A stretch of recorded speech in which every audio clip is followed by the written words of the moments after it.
It's travel day. Where are we headed? Whoa, we're going to the mountains, up into the highlands where it's cool. All right, we're off.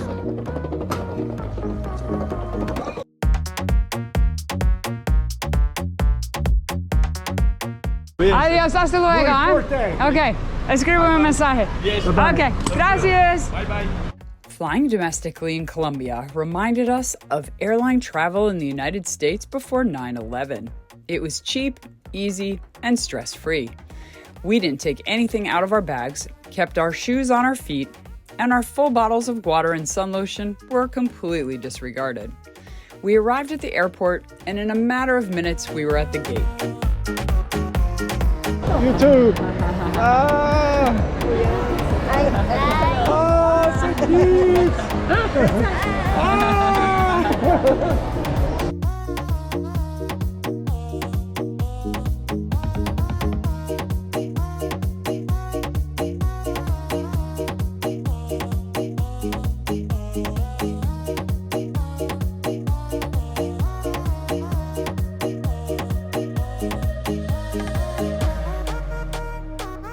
In less than an hour, the 100-degree temperatures with 90% humidity were a thing of the past, and we happily exited the airport to 70 degrees and low humidity. All right, we managed to find our Uber driver. Oh, it's so nice not to be sweating. Yeah, the weather's perfect. We're going to the penthouse. Look at this. This is amazing. Look at this city. Oh my gosh, look how far down it is. Beautiful. Being up here, what a spread, the mountains. Look at our little pad. Oh, it's so cute. It's so cute. Wow, interesting. Oh, check this out. There's our bed. It's just perfect. It's cute.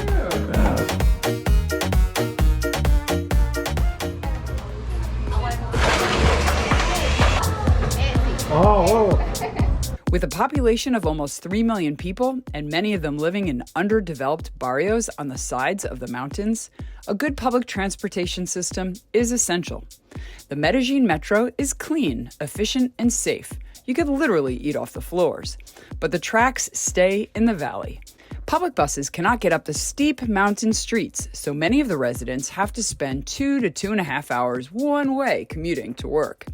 This was not sustainable. One of the ways to get around are these gondolas. And what you do is you get a ticket and you can ride them all day as long as you don't get off.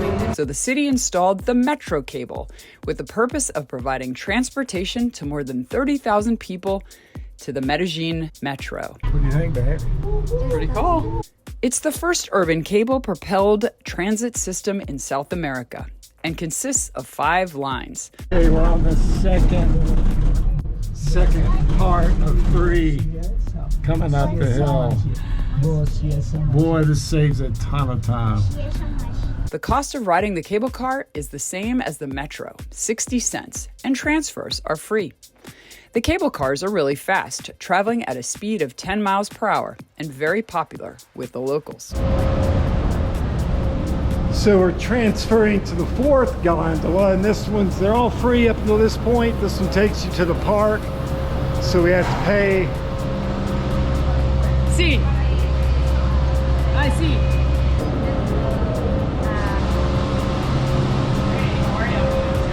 Good.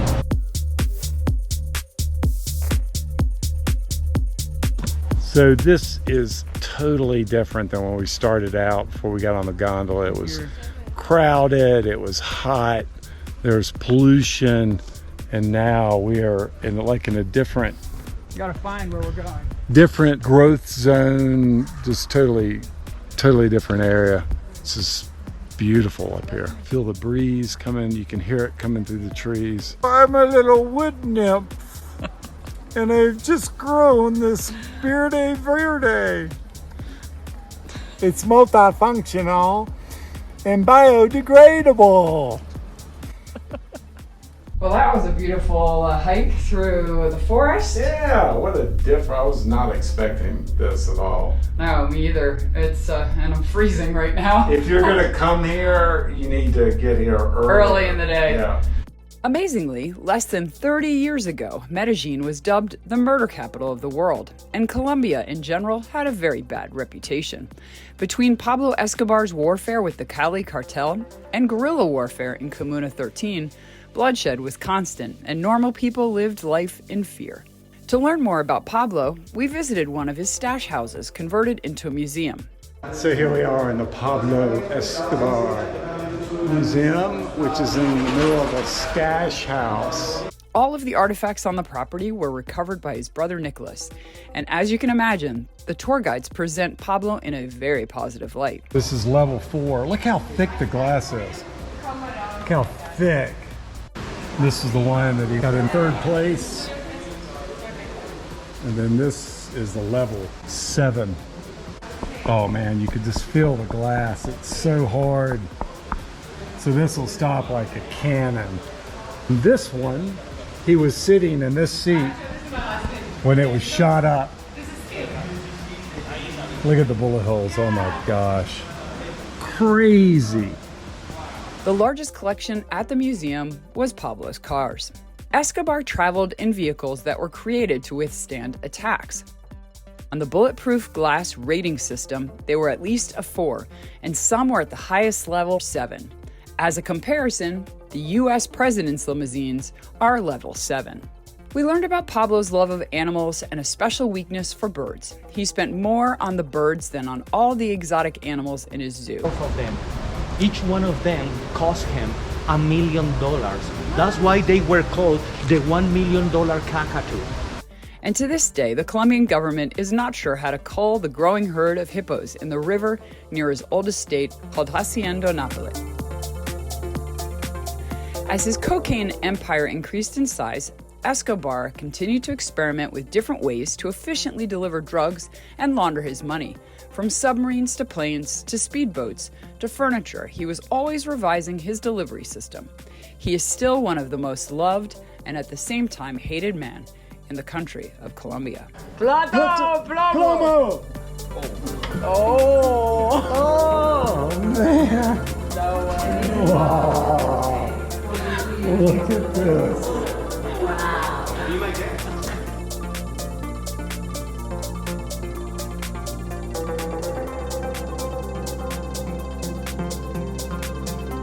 Family pictures. This is such a famous picture right there. It's like I own this place, man. Taking the metro all the way here to San Javier, and we're gonna start a tour. We're gonna go to this place called Comuna 13. This is a map of Medellin, Okay. which is divided into 16 districts. This whole area is kind of like the middle class people and poor people, the ones that go up the mountain. Same thing here, this is middle class, but as you go over here, further away into the mountains, the social class goes down. San Javier was a social class 3 neighborhood, right? So 1 is the lowest, 6 is the highest social class. San Javier is in the middle. What do you think this social class, this neighborhood is? What social class could it be? 2. We're further away from the train station, we're further away from all of the services that people need in their everyday lives, right?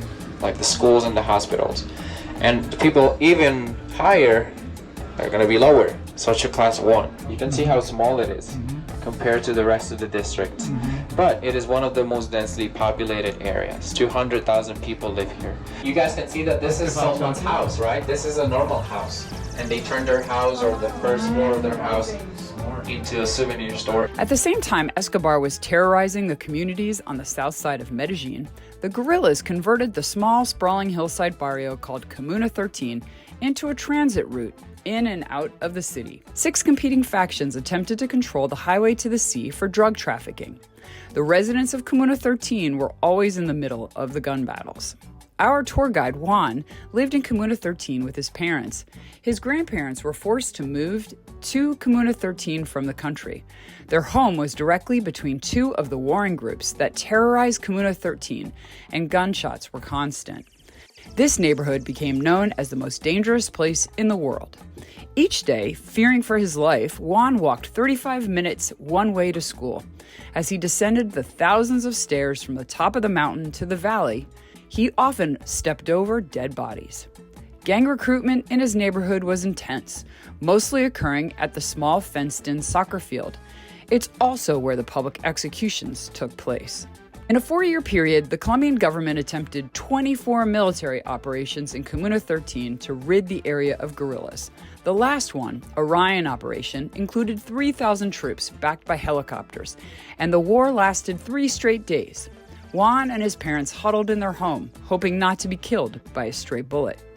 Most of the guerrillas were driven back into the country, and the militia took control of the highway to the sea. It represents the strength and the power of our people, more specifically the women. This is about to become 6 years old, so it's one of our special murals, okay? This is known as the Equality Mural, specially made for the children of Comuna 13 and the rest of the world, to remind them that they're all the same. During the following decade, the government set about improving the community, but access to schools, stores, and the city center remained a problem. In 2011, the government installed a series of outdoor escalators, the first in all of South America. They extend for 1,260 feet, connecting the hillside to the city below. The escalators and a series of community projects, including bright murals and paintings, changed the neighborhood into a tourist destination. Walls once riddled with bullet holes are now decorated with graffiti. While the scars of war are quite deep, the future looks far brighter for what was once the most dangerous neighborhood in the world. So we're here in the Botanical Garden where they're having a special event for the Flower Festival. One of the really neat things about this is that most of the flowers that are being shown here are native to Colombia.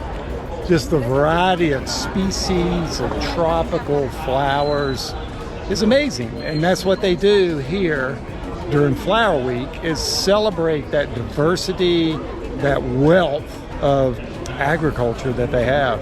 This is amazing. I can't even believe it. These orchids. I'm telling you, they don't sell orchids like this at Trader Joe's. After the Netherlands, Colombia is the second largest grower of flowers, and most of the farms are located around Medellin. Once a year, the city hosts a 10-day flower festival strutting their green thumbs, and we had the privilege of visiting the Botanical Gardens during this time. We observed the most diverse group of orchids we had ever seen, and other flowers from all over the country. So here we have flowers that are so delicate. They are behind a case and have incredible lighting on them. And some of them have been turned into jewelry. Like these over here, they've been dipped into gold for earrings. All right, today we're going on a tour of the historic area of downtown. So we're gonna get to see some cool stuff today. Thanks for joining us today. Hey, if you like content like this, unusual places in the world with kind of ridiculous people like me, don't hold that against the Admiral, okay? Please hit that subscribe button, hit that like button, share, and patrons, we love you. We love all of you, really. Patrons, we appreciate that special relationship that we have with you. Thanks for all your support. And please leave comments down below. This place is incredible. You gotta come here. The weather's perfect. The people are so nice. It's cheap. We started in one of the most famous areas called Botero Plaza, home to 33 of Botero's incredible sculptures. Well, I got a beautiful example. Look at this sculpture right here. Fernando Botero. He's our most famous, beloved artist. He's from Medellin as well. He actually was born like 6 streets from this place. He gave us this outdoor exposition. This is the largest one that exists in the whole world. Sadly, he passed away just a month ago at the age of 91. Was started on the 1870s, finished by the 1930s. Around 3 million bricks were used to make this cathedral.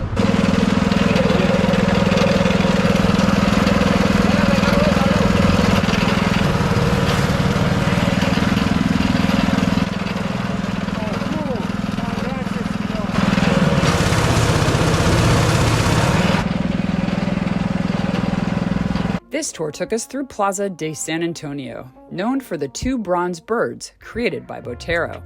At first, they look similar, but as you approach, you see that one is intact and the other is all twisted, with bits broken off. Somebody walked in with a bag, they put it under the sculpture. Minutes after this, they detonated the bomb. It kills 28 people, injure more than 200 people. And, you know, even nowadays, we don't know who made it. Botero agreed to create a new one, but with one condition, that the old statue remain in place as a reminder of the atrocities of Escobar's drug cartel.